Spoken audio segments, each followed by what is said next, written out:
Yes, alright, reka nongere gusuhuza nkwifurize kumererwa neza cyane wowe udukunda ukadukurikirana buri munsi kuri Rutamu Talk Zone TV. Nkwifurije kumererwa neza cyane, imbaraga z'umubiri ziba ari nyinshi cyane cyane mu mpera za kuno kwezi kwa munane gusatira ukwezi kwa 9.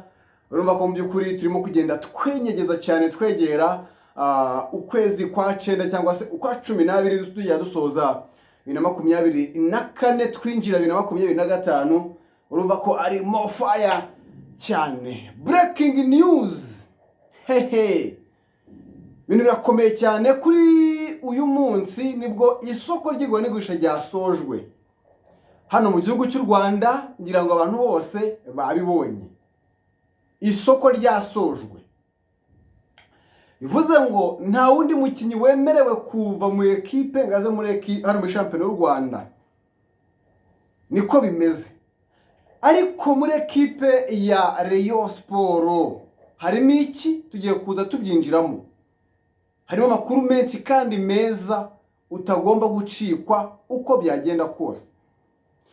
icya mbere, kipe Rayon Sport nubwo isoko ry'igura n'igurisha ryasojwe, hari umukinyi Kaseri International mpuzamahanga, benshi baramuzi, yamaze kumvikana na ekipe ya Rayon Sport.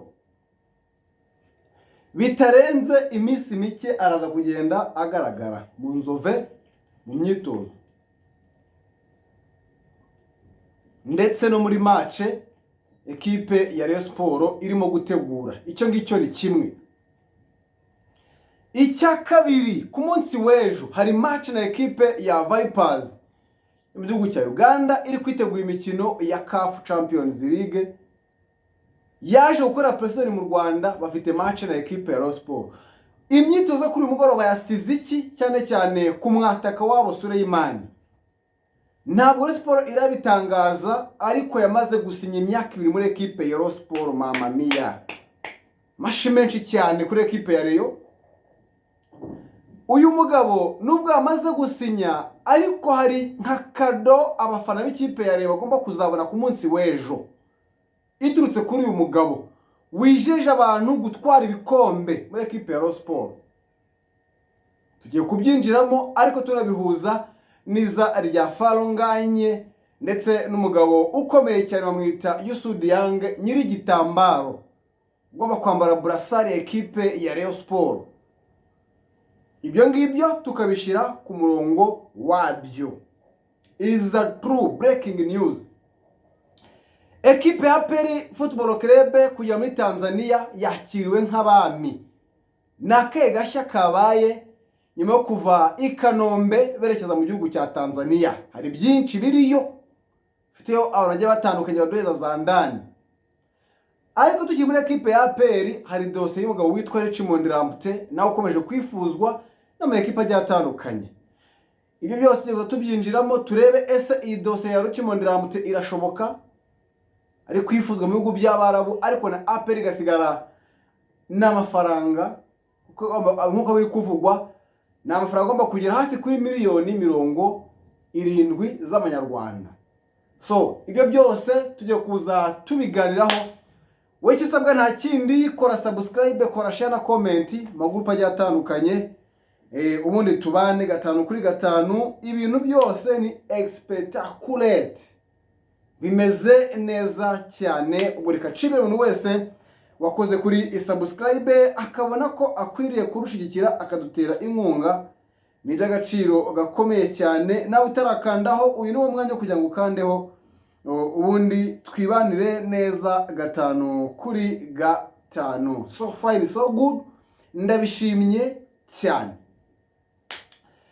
Breaking news, turatangira muri ekipe ya Rayon Sport. uyu munsi haravugwa iki? nari mbigarutse mbabwira nti isoko ry'igura n'igurisha ryamaze gufunga hano mu Rwanda. ubu ngubu nta mukinyi wapfa kuza muri shampiyona y'u Rwanda avuye hanze, kereka umukinyi uri free agent udafite ahantu ari gukorera akazi kuri uyu munsi. twabwiye breaking news y'umugabo witwa Suleyman w'umurundi, tubabwira parikuru ye, aza mu myitozo nitwe abantu ba mbere twayiburekinze, ariko n'uyu munsi hari izindi burekingi za ndani zagaragaye tugiye kugenda tugana tukazirebera hamwe. Icya mbere, ekipe ya Rayon Sport iri ku isoko ryo gushaka umukinnyi nimero 6 ugomba kuza kubafasha nyuma yo kubona ko abandi bahari badafitiwe icyizere 100%. Wakwibaza ngo ninde mu nimero 6 uri kwifuzwa na ekipe ya Rayon Sport? Uwa mbere bamwita Nshimirimana Ismail Pichu. Uyu mugabo yakiniye ekipe ya APR Football Club, akina muri ekipe ya Kiyovu Sport, amaze kumenyera iyi shampiyona. Hari dosiye yari ari mu bihugu by'Abarabu ariko byaje kurangira deal zidakunze, bikaba byatumye yongera gutekerezwaho n'ama ekipe agiye atandukanye harimo n'ikipe ya Rayon Sport. Amakuru ahari tunasubiza abantu bo kuvuga bati ese muri ekipe ya Rayon azakina he, azakina ate, bizagenda bite ko isoko ry'igurisha rigiye gufunga? Nibyo, uyu mugabo yakabaye yarasinyiye rimwe na Suleiman wasinye ku munsi w'ejo, ariko kuri Pichu, kubera ko Pichu yarimo yifuza amafaranga menshi, Sofana umukinnyi mwiza, umukinnyi bazi, bavuga bati twamukoresha bamushaka umusaruro, bakamusinyisha umwaka umwe ushobora kongerwa muri ekipe ya Rayon Sport bitewe n'uko yitwaye.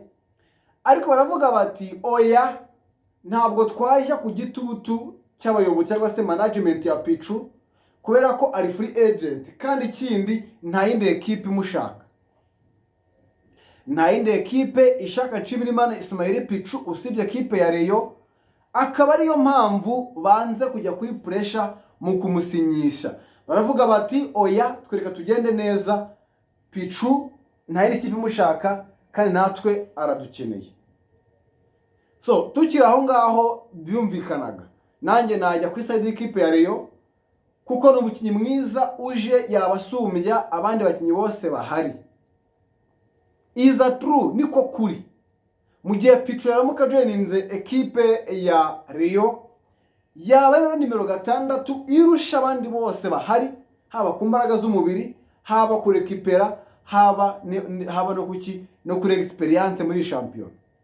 Wenda Sefu arayimurusha experience, nibyo, ariko nanone ntabwo twakwirengagiza igihe Pichu amaze nuko ya performance muri champion. Uko champion ijya kurangira, twavugaga ko uwitwa Nshimirimana Ismail Pichu agomba kongera amasezerano muri ekipe ya APR, niko twayibonaga. Ariko APR iratungurana iramurekura, so good. Kuri APR ntabwo byabitunguranye, ariko nuko gahunda zose zestaye 100% Nshimirimana Ismail Pichu dushobora kwisanga ari muri ekipe ya Rayon Sport. Perezida Tade ku munsi w'ejo yaje mu myitozo ara mu Nzove, yaje kureba umukinnyi Suleiman ko ari kwitwara mbere yo kumusinyisha, ariko ntabwo yashatse kugira byinshi abivugaho, yabitwaye gakeya cyane, ntabwo bihaye imbaraga. Ariko byose bishingiye kuri iyo dosiye. Amakuru ari nayo ngayo bafana ba Rayon, uwitwa Nshimirimana Ismail Pichu muri ekipe ya Rayon Sport agomba kuba ameze neza cyane, akina 6.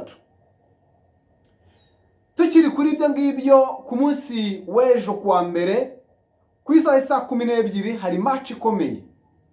Ekipe ya Rayon Sport aza kwakira ekipe ya Vipers.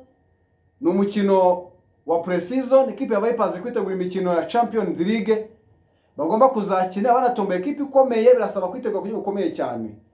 Ni ekipe inarimo witwa Tadeo Ruwanga, uyu mugabo wakiniraga ekipe ya APR Football Club. Bafana ba Rayon, murabizi ko nta by'ubusa muri ekipe ya Rayon. Kwinjira kuri uyu mukino ni 3,000 ahasigaye hose. 3,000 ahasigaye hose nibyo ugomba kwishyura kugira ngo ube wareba match ya ekipe ya Rayon na ekipe ya Vipers mu gihugu cya Uganda. Ni umukino ugomba kuzaba ku munsi w'ejo kuri Kigali Pele Stadium. Abantu ugomba kuba stade mwayuzuye kugira ngo mukomeze gufasha ekipe ya Rayon Sport kwitwara neza. So turimo turiruka kubera ko turi mu breaking news, turimo tugenda tuvuga byinshi bitandukanye, ahubwo tuzongera kuza ku munsi w'ejo aribwo tudondosha tumenasa twinjira neza muri izi dosiye ndetse n'andi makuru azaba agezweho. Niba mu gusaba gukora subscribe kugira ngo ibyo biganiro byose uzajye ubikurikirana 5/5. Subscribe ni ingenzi, irakenewe cyane hano iwabo wa sportif uko bisanzwe, kandi abizi neza ko nta kintu wasaba umusportif ngo akikwime cyeka icyo adafite, ariko gupyonda kuri subscribe ndumva atari ibintu biremereye cyane. Very nice. So ubu rero indi gahunda iriho iragira ite?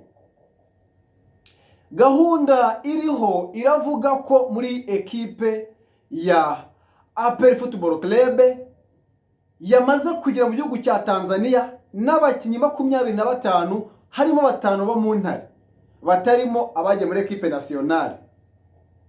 Abo bose barahari.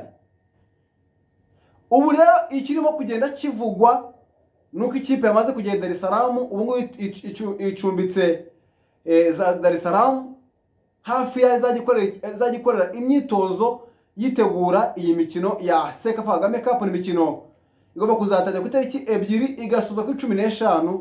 Ekipe ya APR ihitiza ikiri imikino ya Champions League kuri 19, ariko ikipe ya APR hari amakuru twakiriye ko itazakina kubera ko stade Amahoro izaba ifunze ndetse na pere ikaba yahagaritswe, kandi APR depoje stade Amahoro. CAF rero ikavuga ko yaboroheje bakazakina nyuma shampiyona y'isi irangiye, ubwo match ya APR na Pyramide ntizabe muri ya minsi yagenwe na CAF, ahubwo ikaba inyuma ho gatoya kugira ngo ekipe ya APR itaza kurenganira muki muri imikino y'igikombe cy'isi y'amagare cyangwa se UCI. Ubu rero ikirimo kugenda kigwa muri ekipe ya APR nkuko bisanzwe no gutwara igikombe cya Sekafa. Nabonye president ajyanye na ekipe ameze neza cyane, yamaze kwantendinga groupe na Amahoro, ariko uwitwa Richmond Ramute, uyu mugabo w'umunyagana yambara nimero 26 mu mugongoni. Ni umugabo utarabonye umwanya wo gukina muri ekipe ya APR bigendanye na shampiyona yacu ndetse n'imbaraga z'umubiri za Richmond Ramute. Richmond Ramute ntabwo ari umukinnyi wavuga muri shampiyona yapfa kugaragara, byasaba ko hahindurwa uburyo bw'imikino muri shampiyona yacu. Mpamya ko ari mu mpamvu zatumye kwiyadabuta muri shampiyona y'umugora, ariko Richmond Ramute biravugwa ko hari ama ekipe ari kumushaka iyo hanze y'igihugu cy'u Rwanda. Ama ekipe menshi ari kumwifuza, harimo n'ikipe ya Al Ittihad yo mu gihugu cya Libya muri Maghreb. Biravugwa ko bari gutanga miliyoni 50 by'idolari, miliyoni zisaga hafi 70 hafi n'eshanu z'amanyarwanda niyo mafaranga ari gutangwaho. Ayo ni amakuru turi gukura inyuma ataraba official. Ariko nanone nubwo bimeze gutya, zandani ziravuga ko ekipe ya APR itarakira ubusabe na bumwe bwa ekipe runaka bwifuza umukinnyi muri ekipe ya APR. Baravuga ko batarabona ibyo byose bemerera kugira ute kuza gukinira ekipe ya cyangwa se gusohoka muri ekipe ya APR. Ubwo ni dosiye tutagenda dukurikirana uko bukeye nuko bwije, tumenye ese Ramute araza gusohoka muri ekipe ya PR cyangwa se haracyariho ibindi byinshi byo kugenda abikurikiranwa mbere yo gukonfirma ibi cyangwa se iyi dosiye muri ekipe ya APR Football Club. Ariko nanone ndagusaba gukora subscribe, share na comment muri groupe zitandukanye kugira ngo ubone byose buri kimwe cyose uko ubyifuza. Kora subscribe kugira ngo tugendana buri munsi. Ariko ngana ku musozo, hariya ku mugabane w'Uburayi hari imikino igiye itandukanye irimo kugenda ikinwa kuri iki cyumweru. Ni imikino ya Premier League irimo kugenda ikomeza. Kanya gato hari Sambaratika kuri stade Anfield Road, ekipe ya Arsenal ivunikisha William Saliba. Ntabwo bigenze neza, itsinzwe na Liverpool igitego 1-0. Ekipe ya Arsenal kabisa itsinzwe igitego 1-0. igitego cyatsinzwe na Dominique Szoboszlai. Ekipe ya Arsenal batakaza match yabo ya mbere muri shampiyona. Kandi mu by'ukuri twakemangaga ubushobozi bw'ikipe ubushobozi bw'ikipe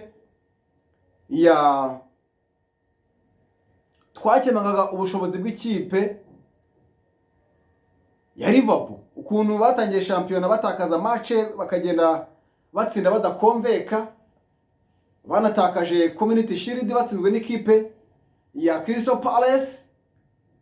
Twari tuvuga tuti hano ekipe ya Arsenal yagakwiye kwempuruva neza gatsinda ekipe ya Liverpool nimba uko ari ekipe ikomeje igikombe cya shampiyona, ariko birangiye byanze batsinzwe igitego kimwe ku busa. Ikipe ya Arsenal batakaza amanota yabo ya mbere. Ariko indi mikino yabaga mu gihugu cy'Ubwongereza na ekipe ya Brighton and Hove Albion yatunguye Manchester City iyitsinda ibitego 2-1. City yatakaje, hanyuma Nottingham Forest nayo iba yatsinzwe ibitego 3 n'ikipe ya West Ham. Harimo surprise ikomeye cyane mu gihugu cya Espagne, ekipe ya Celta Vigo yangije n'ikipe ya Villarreal igitego 1-1. Hanyuma ekipe ya Real Betis iri kunganya n'ikipe ya Athletic Club de Bilbao ubusa ku busa. Hanyuma ekipe ya Espanyol Barcelona ikaba nayo irimo gukina na ekipe ya Osasuna ni ubusa ku busa. Ku isaha y'isa 3:30 ekipe ya Rayo Vallecano yaza kuba yakira ekipe ya FC Barcelona. Ubwo ni match anagomba kugenda bareba. So zari breaking news, amakuru menshi yatandukanye no kugenda avugwa. Reka nizere ko twabanye neza cyane, ariko ukora subscribe, share na comment magurupe agiye atandukanye. Bless kwa mwese twabanye. Ku munsi w'ejo tuzagaruka tureba ibindi bishya bigezweho mu mikino igiye itandukanye no hino mu Rwanda, cyane cyane ku isoko ry'u Rwanda igurisha no kwitegura shampiyona igomba gutangira ku itariki 12. Wabonye ko ikipe ya Kiyovu Sport biciye kuri Haringingo Francis yatangaje amagambo akomeye cyane, aravuga ngo mwabantu mwe ekipe ya Sport inyitondere. Ubwo rero ibintu byose byatangiye gushyuha. Reka mbashimire cyane, nizera ko gahunda zose zanyu murimo kugenda mukora zirimo kugenda neza 5/5. Bless kwa mwese. Ubwo ku munsi w'ejo turongera twitereke turebe byinshi bitandukanye baza kuba bigezweho.